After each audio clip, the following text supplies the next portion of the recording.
Hello and welcome to Resource PNG. In this edition, we will see how business has been between PNG and Cairns since the resource boom started.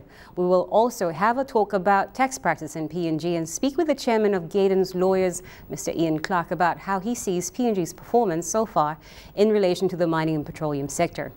First up, we have the governor of the Bank of Papua New Guinea, Mr. Loy Bakani. He had a talk to us about how we should approach this resource boom so that we can see the benefits filtered down into our local communities. Welcome, viewers. Tonight we speak to the governor of the Bank of Papua New Guinea, Mr. Loy Bakani. Welcome to the program. Thank you very much. So let's have a talk about the benefits of the LNG project. How can we have the benefits from it filtered down to the rest of Papua New Guinea?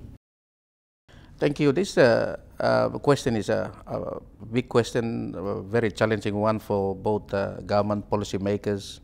For the government, it's not only now that we're talking about the LNG and deriving the benefits or spreading the benefits of what comes out of the LNG to the rest of Papua New Guinea. Government has been receiving a lot of resources, revenue in the past from the past other projects.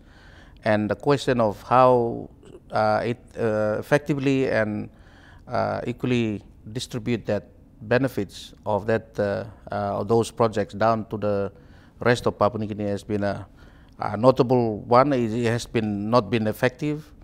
So the challenge now is how do they improve on it when the LNG resources, the resources or tax money from the LNG comes in. That's due to come in around 2014 when the export of the LNG commences. It is going to be a challenge. The rest of Papua New Guinea requires infrastructures, roads, hospitals, and all those kind of things. So I think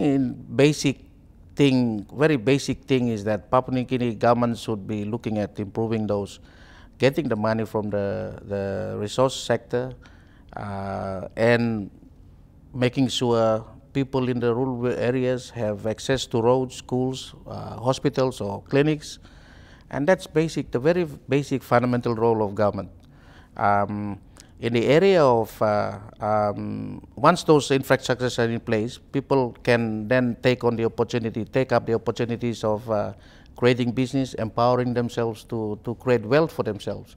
So, and then they can realize some of the benefits coming down from those major resources like the LNG project. We're talking with the governor of the Bank of PNG, Mr. Loy Bakani, on how he sees the resource sector affecting PNG's growth. More on that when we return.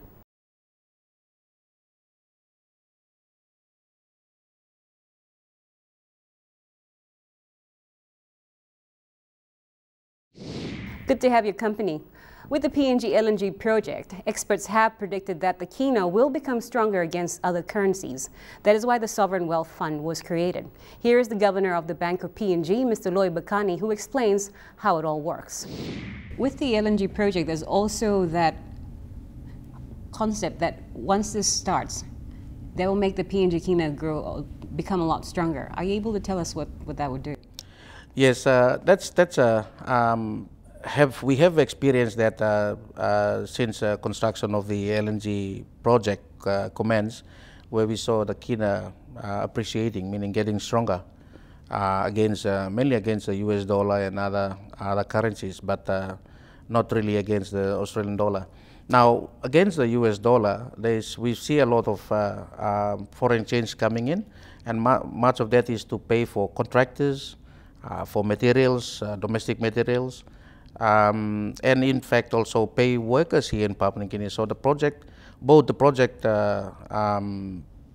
principal, which is ExxonMobil, and also there's major contractors and the subcontractors that have been sourced from overseas and now operating in Papua New Guinea, they have been bringing in a lot of foreign exchange.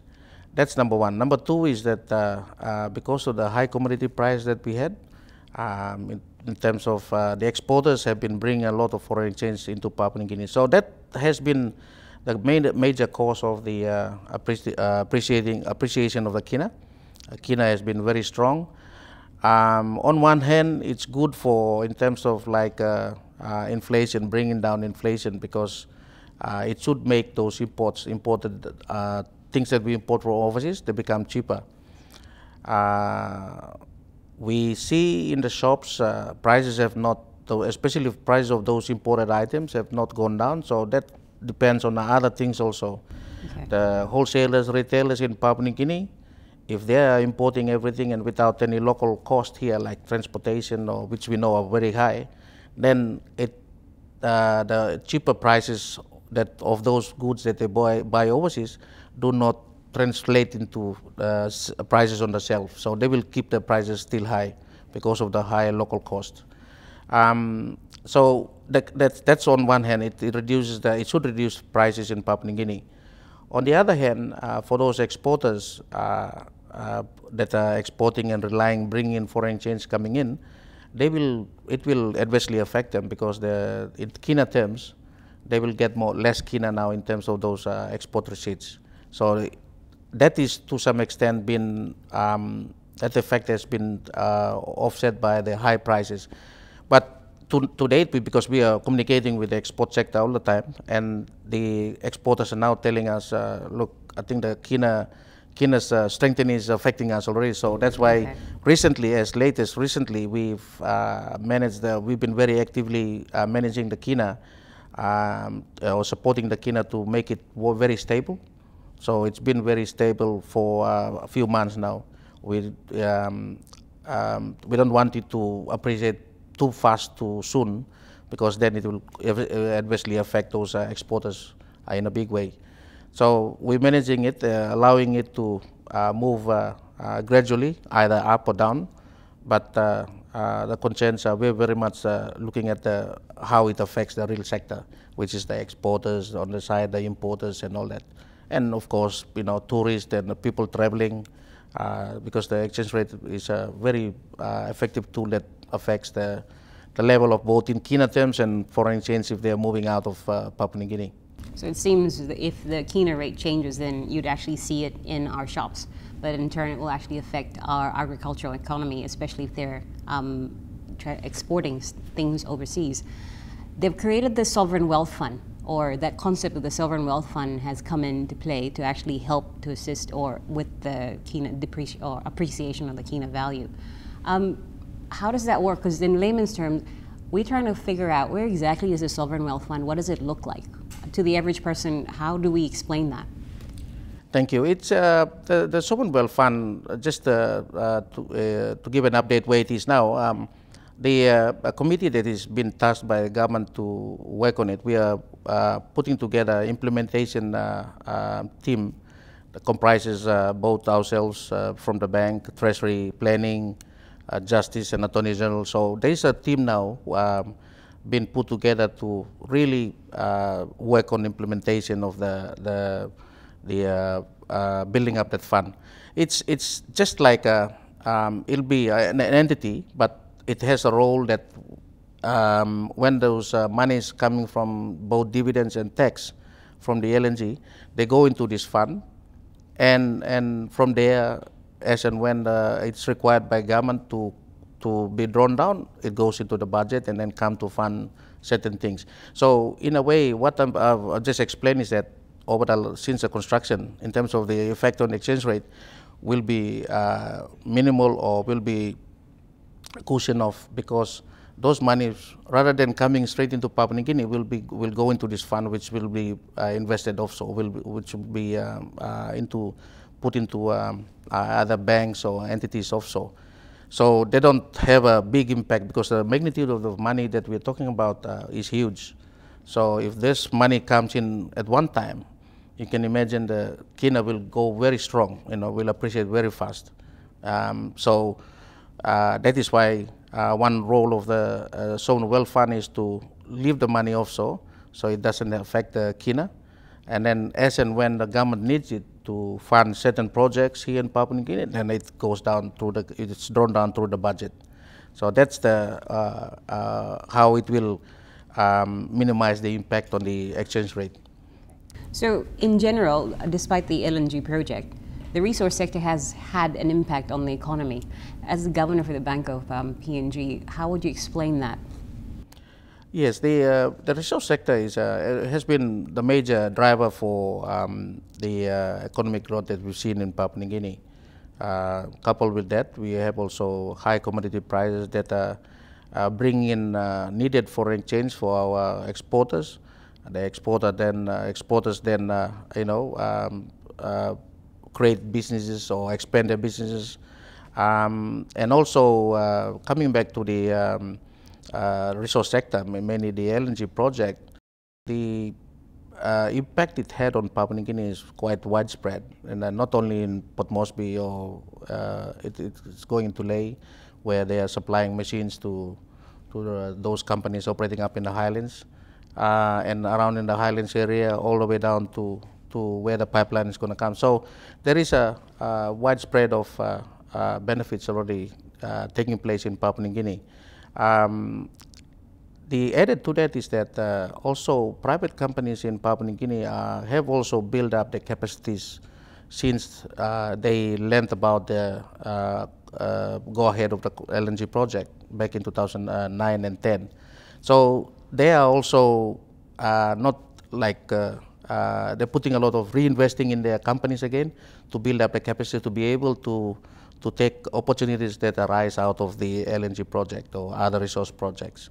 And looking ahead, I think in this, we hear a lot of projects coming on stream now, and including in the LNG, if the Inter-Oil one comes in and the Talisman comes in, what I'm saying is that it can sustain the level of growth in Papua New Guinea, because we don't want a situation where, after the LNG project, then the that's the projection we have at the moment, the economic growth sort of levels off or goes down. But if you have the Inter-Oil and the Talisman LNG projects come on stream, the people, the machines that come out of the PNG LNG project can be also taken up, absorbed into those new projects. So growth can continue to be either sustained at the same level or even increase. That was Mr. Bakani with an explanation on how the Sovereign Wealth Fund works. After the break, we shall talk about the Dutch disease.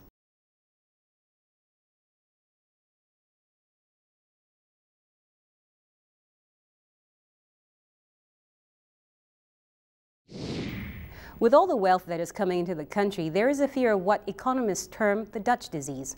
Here is Mr. Loy Bakani, who will explain a bit more about that term. So, this, with what's happening with the resource sector, there's that fear of something called the Dutch disease. How can we actually help the non-mining sector to basically brace for this or prevent this from happening? That's the another role of the Sovereign Wealth Fund. The Dutch disease mainly is coming from if the kina or the local currency appreciates or becomes very strong. And as I explained earlier, that if it's not offset by high commodity price or price for those commodities, then you will have the incomes for those sectors or non-mining and gas sector being affected or declining. So it will result in the incomes going low, and then they will if they're not able to sustain themselves, they'll die away. So we have a small export sector. So it's very important that we cushion it or try to avoid any adverse impact coming out from the LNG project. That is why one of the role of the Sovereign Wealth Fund is that the funds stays offshore and brought in. They bring them in as and when they need it, slowly or gradually, but so it avoids affecting the exchange rate in a big way, appreciating it or making it stronger. So that's one effect of it. The others is that when they all can be defined as part of or effect of Dutch disease, is where we've seen in the past when the construction of the LNG project started. People, resources were starting to move out from the agriculture and even public service, in the public sector also. People moving out into the LNG project. So in a way, it luckily did not cripple those non-LNG sector, but that's one effect of it. You don't only see it in through the appreciation of the kina, but it weakens those other sectors. Like when you get a good qualified people moving to the LNG project, that's how it can adversely affect those sectors that rely a lot also on those very qualified, but they don't have the resources to hold back those people, so that the people go for the greener pastures in the LNG project. So it seems it affects the workforce as well. Exactly. Yeah. All right. So now that we're talking about development, that would mean that they'd have development in rural areas. So how would you, as the the governor of the Bank of PNG, how can you assist people by expanding the financial services to other parts of Papua New Guinea, not only use the capital? Coming back to the LNG project again, when I said if the government can will use the money properly for certain projects, mainly to do with infrastructure, building up capacity in the SOEs, state-owned enterprise, and all that. In that way, it's spreading the benefits of the from the LNG project, or the money that is coming out from the LNG project to the rest of the economy. In the area of banking or financial services generally, without the reform or the advancement of technology, telecommunications in Papua New Guinea, we would still need roads and good infrastructure. But now with the introduction or the advancement in telecommunications, the services that we provide, especially in banking, it's a kind of a leapfrog over all the constraints that Papua New Guinea has. So telecommunications with the use of mobile phones and wireless and all that are now advancing in terms of providing financial services to our rural people. That's what we are promoting. The Bank of Papua New Guinea is taking a lead in that, in terms of overall what you call financial inclusion. Financial inclusion is basically, just to get everybody in the population be financially included. Meaning, and one indicator of that is to have a bank account, or at least to have access to be able to send money or receive money on the mobile phone. So that's through mobile phone device. So that's already accessing financial services. Previously, as opposed to previously where you don't have, you're not able to receive money from your relatives or friends over the mobile phone. Now you are able to, especially when you are right down in the village, in the rural areas. So that's one area through the mobile phone. Microfinance is one. We're promoting microfinance in both lending and also the institutions like microbanks. We have 3 so far, with this potential for another 3 or 4 coming up, and we are assessing those applications. So that's, and of course, comes together with it is financial literacy. Now we're getting a lot of money now through the LNG project, but our people lack financial literacy. Financial education is very much lacking. So in our process of trying to expand financial services, we also want to include financial literacy in those in those events. Really for the future generation, we working with Department of Education to have financial education in school curriculum, both in primary and secondary. So it's exciting. It's an exciting time for Papua New Guinea, and I think I'm very comfortable that in the financial services area, we are moving ahead very fast because of the event of or the changes that we're seeing in telecommunications. So, is there anything else you'd like to talk about with regards to the work of the Bank of Papua New Guinea? I think it's one warning that I'm continuing to put out some public notices. People take advantage of this, and not all, but some people take advantage of this technology or new technologies that are emerging now, or changes in telecommunication, and I do it to try and con people into all those kind of things. So to believing that you like mobile phones, you get messages saying you won a lottery or you won those, but those kind of things are bad. They they disrupt people by conning them to waste money, and even in with the emails and Facebook and all those kind of things. I mean, they are good things in terms of advancing business and all that, but I think there are certain people who try to do different things and disrupt the advancement of those. So my appeal is to people, listeners, or the public, to be aware of those kind of con things going around. There is a recent one that they put the Bank of Papua New Guinea logo and put my photograph at the bottom. So, but the email addresses, everything is all wrong.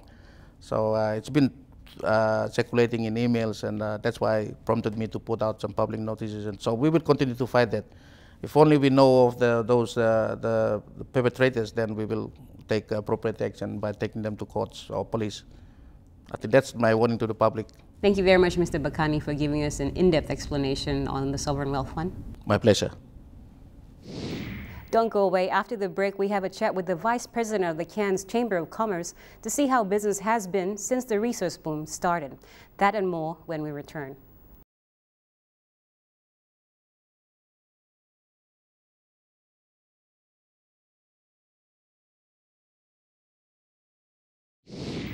Cairns is less than 2 hours away by plane, and they are very much interested in business here in PNG. We spoke with the Vice President of the Cairns Chamber of Commerce, Mr. Gary Allwood, about how they see business since the resource boom started. Good evening. Good evening. So please tell us, how's the relationship between the Cairns Chamber of Commerce and business, in terms of business with PNG? Well, I guess we've had a long history geographically of being very close in business, and certainly over the last, say, 25 years or so, there's been very active fly-in, fly-out arrangements, supply services from this region to Papua New Guinea, and good trade. So yeah, it's been a long history. So how's the association with the Cairns Chamber of Commerce and the Port Moresby Chamber of Commerce? Well, we've got a very active arrangement. We've had various trade missions over the years, and we have a good dialogue between not only Cairns Chamber and Port Moresby, but also Lae Chamber of Commerce. So there's this FIFO activity, fly-in, fly-out activity, and also shipping services. Yep. How does that work? Well, the shipping services, we've got operations out of the Cairns port to various locations. We also ship a lot of goods and services through Townsville, south of here. So from a shipping point of view, there's flexibility out of this region into Papua New Guinea and the region. Okay. And this trade link that you speak of between Cairns, Port Moresby and Lae, how does that work? Well, it was an initiative started around about 6-7 months ago, where a lot of Cairns businesses that are very active in the PNG corporate market, and PNG businesses that are active in the Cairns region, felt that they wanted to develop a better networking arrangement. So the catalyst really was the Cairns Chamber of Commerce, Port Moresby and Lae database of members, but it's developed very much into free enterprise, private businesses that are active. To the point where it's really contact personal relationships, developing those further. Obviously things are very active within PNG at the moment, and there's opportunities for different businesses to engage. And you've got a lot of global companies operating in PNG as well that are looking for services, and we need to make sure that they're also looking at places like Cairns as a potential as a supply hub. Just off the top of your head, how much money is exchanged between these centres? Well, that's a good question. I think it's certainly in the multi-millions of dollars in terms of normal trade and business each year. But we've got quite a diverse economy here. Obviously agriculture is one, the service sector in terms of aviation skills training, which a lot of Papua New Guinean people come down and train, so that's a very active. We've got the International Marine Centre here that's very significant, so the marine sector is getting a lot of training. So our training side in this region is very active through TAFE, etc. Very much the train-the-trainer type model, as training is very key to growth and development, so we're very keen to work in partnership with Papua New Guinea. And obviously the service sector with things like fly-in, fly-out, freight, the regular services. It's an hour and a quarter up the road from here, so it's a very close commercial centre for us. Just a thing, I went and walk in Cairns. You have a very vibrant agricultural services or agricultural community. How do you think you can assist Port Moresby or Lae in that sense? In the agricultural area? Well, I think there's probably an untapped opportunity. Many years ago we used to supply a lot of milk, for instance, into Papua New Guinea, and that apparently no longer is the case. There's fresh fruit and vegetables in the region, and certainly even further south. I think there's a great opportunity to assist in that sort of area. So we'd like to see more activity in the agriculture area between Papua New Guinea and Australia in terms of a mutual commercial benefit. Also, I think your Cairns Airport's getting an extension. Yep, well, Cairns Airport, being a 24-hour operation, is one of the biggest ones in Australia. And through freight services, through passenger services, a lot of mining groups have regular services to their various mines activity. That's continuing to grow and develop, and I guess just even commerce, that you can literally fly from Cairns, spend eight hours on the ground in Port Moresby and fly back, allows commercial activities both ways, and that's really good. It's been developing very well. Anything else you'd like to talk about? Well, I just think that you know, there's so much activity going on now in Papua New Guinea, has been for some time. The future is very bright. I think we're very good friends, and we'd like to see that we develop a good working relationship going forward, and there's opportunities both from Papua New Guinea side as well as Cairns, so it's a good working relationship. So what would be the Cairns Chamber of Commerce take on the resource sector in PNG? Well, it's extremely active, and we're in engagement with many of the resource companies globally and in Australia in terms of encouragement for them to base some of their services in Cairns in terms of the opportunities we provide, but also supporting their operations in Papua New Guinea, because geographically we're well placed to assist. So we're very active, very conscious of the sorts of developments that have taken place, but we're also very conscious about what's coming down the pipeline, which is very exciting. I mean, from my own personal view, I've been to Papua New Guinea many times since back in 1975, and have a number of clients that we service.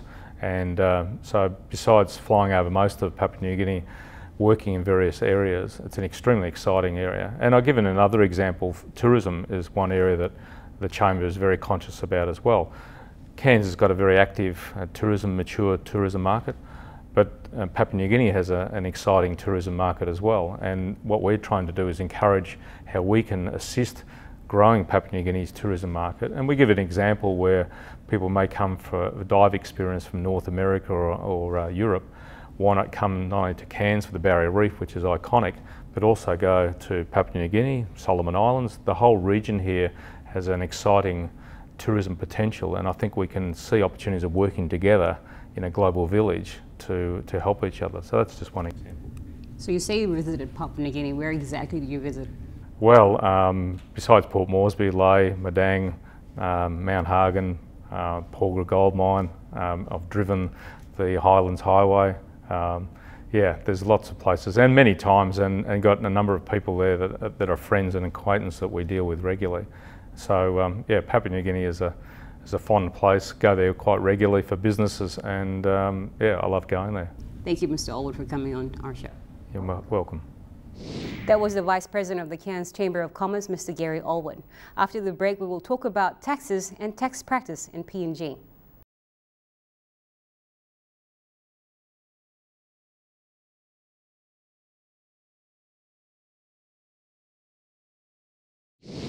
Taxes. This is a word that most people do not like seeing in their pay slips, and yet this is a must in PNG. PwC had a talk to us about tax practice in the country. Here is PwC's tax services partner, Mr. David Caritas.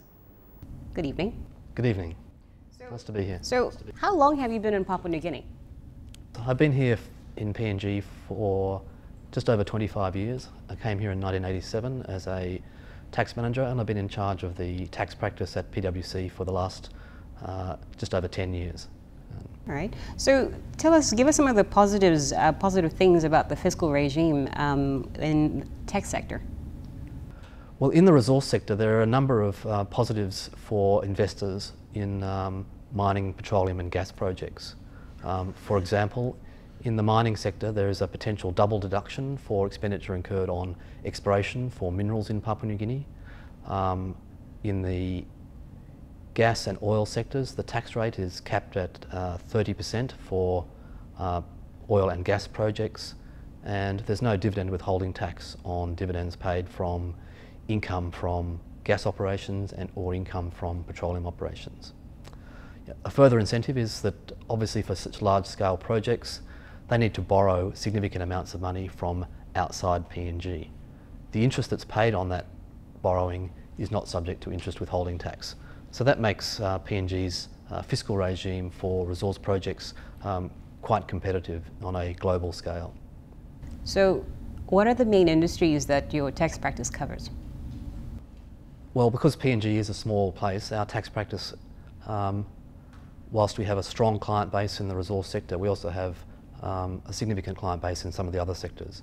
But we do certainly have a strong expertise in advising on resource projects, right from the exploration stage through the development and to production. But at the same time, we have in our client base, we are advisors to three large banks that operate in PNG, as well as a number of financial institutions. So we have a strong presence in the financial services sector as well as into the resources sector. In addition, we have in our client base a number of companies that operate in multiple businesses, which might include motor vehicle dealerships, transport, hotels and shipping. So a very broad cross-section, and we're fortunate enough to have over 30 people working in our tax practice, and two of our senior staff are qualified Papua New Guineans who are helping us. In fact, sorry, that's three. So one of our staff is a director, and we have two managers from PNG, as well as about 20 others in our staff who are Papua New Guineans, and probably 7 or 8 expatriate employees as part of the tax practice. So what would be your advice to returning or potential investors coming to Papua New Guinea? Oh, well, our advice would be that it's important that you comply with local law, particularly the Companies Act and the Investment Promotion Act when you're setting up your operations in PNG, to ensure that you're ticking all the boxes on the compliance side, to ensure that you have your tax registrations so that you're able to operate immediately that your staff are in PNG. And obviously, to the extent that you need to bring in expertise from outside the country, there's a need to comply with the employment law in PNG and get work permits and employment visas for the expatriate staff that will be needed to come into PNG to do the projects and to train the people that will also be employed from the local population. So is there anything else you'd like to talk about, Mr. Caritas? Yes, one of the things that PwC have been doing for a number of years is submissions to government for changes in the tax law for each budget, and this year is no exception. We've already lodged a number of submissions dealing with such things as the introduction of a GST deferral scheme for imports, because the refunding of overpaid GST is a big issue in the management and resources used at the IRC, and we think that a deferral scheme which overcomes those things would be advantageous both to Customs and to the Internal Revenue Commission. There are a number of other items that we've made submissions on which are quite technical, but also ultimately will assist business. One of the impediments we see to business is the imposition of dividend withholding tax on domestic dividends, and we're hoping that the Treasury will see the benefits that we think could arise from only making dividend withholding tax apply when the dividends are being paid to the final shareholders rather than within company groups. In addition, there are some other things that we've been looking at, including superannuation contributions for self-employed. Under the current law, a person who is self-employed is unable to get access to the tax benefits that arise from saving money through superannuation. So there's quite a bit on the table, and we're hoping that we'll continue to have dialogue with Treasury now that the new government is formed. Thank you very much, Mr. Caritas, for giving us information about tax practice in Papua New Guinea. Thank you. Lovely to be here. Do stay with us. When we return, we have a talk to the immediate past president of the Australian PNG Business Council and the current chairman of Gaydon's Lawyers, Mr. Ian Clark.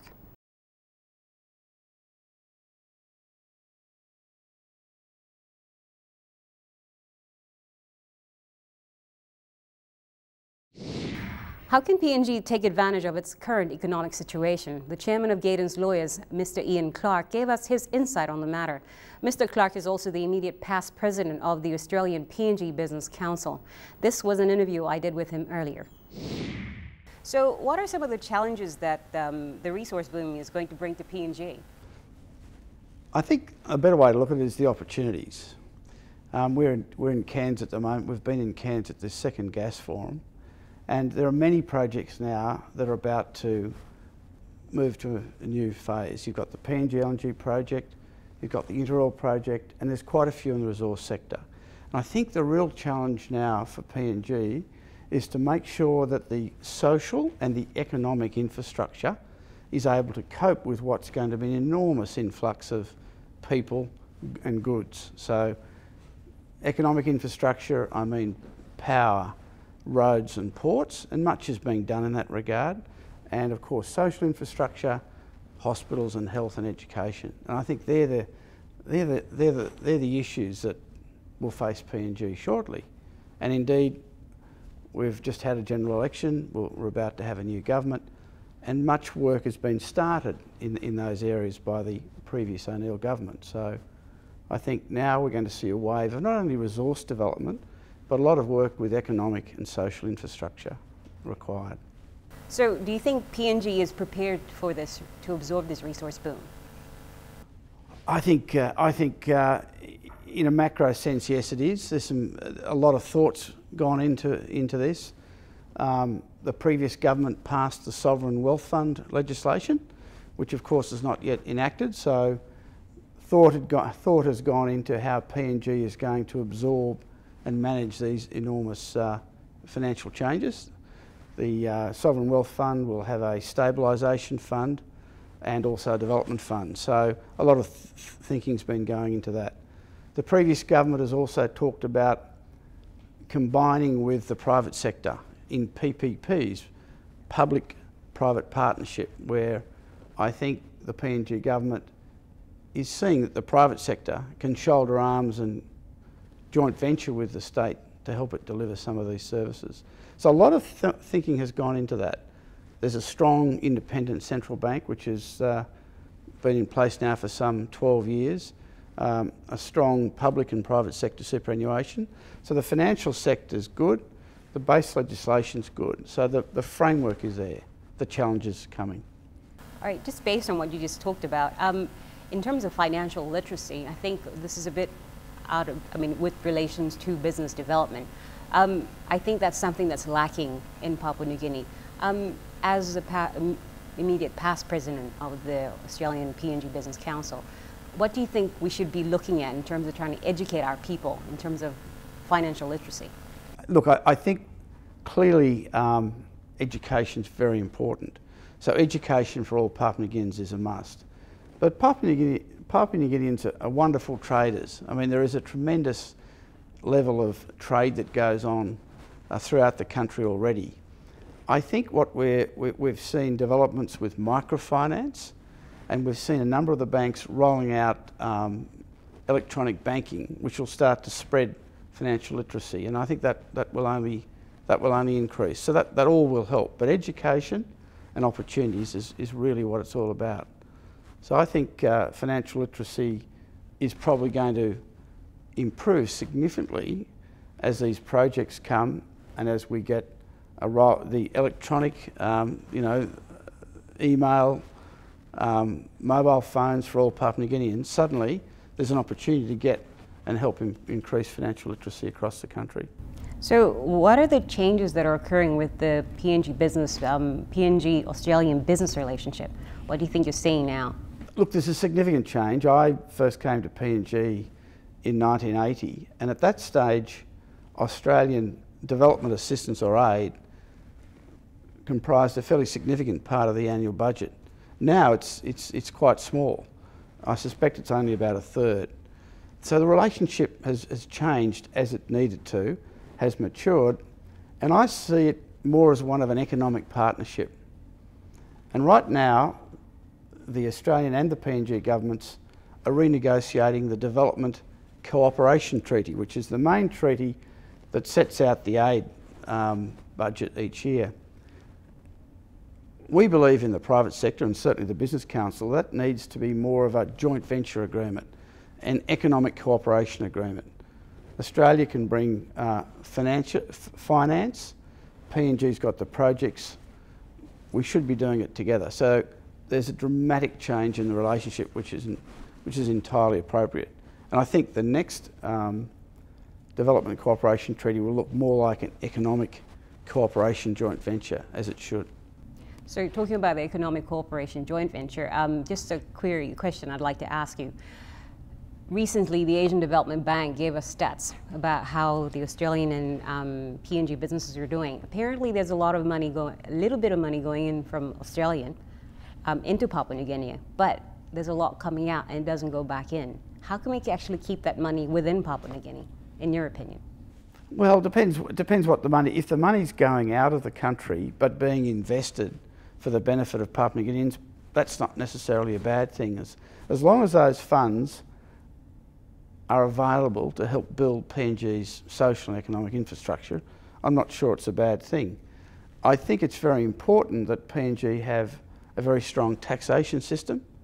The amount of taxation revenue that should be collected through this forthcoming boom is considerable, and I think it's important that PNG is able to have the necessary institutional strengthening to ensure it captures and taxes those foreign investors, because I think at the end of the day, revenue collection probably needs is a very good source of government funding.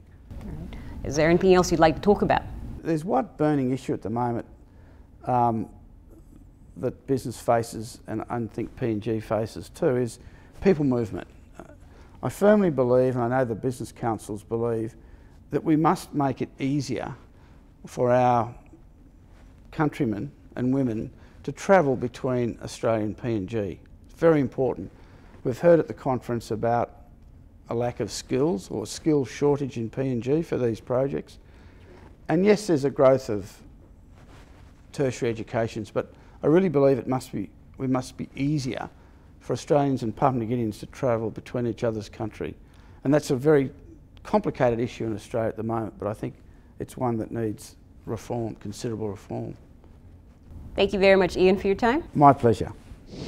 That ends another edition of Resource PNG. Thank you for your company. If you have any queries about the program, do email it through to resourcepng@mtv.com.pg or check MTV online, that's www.mtv.com.pg, and go to our Resource PNG page.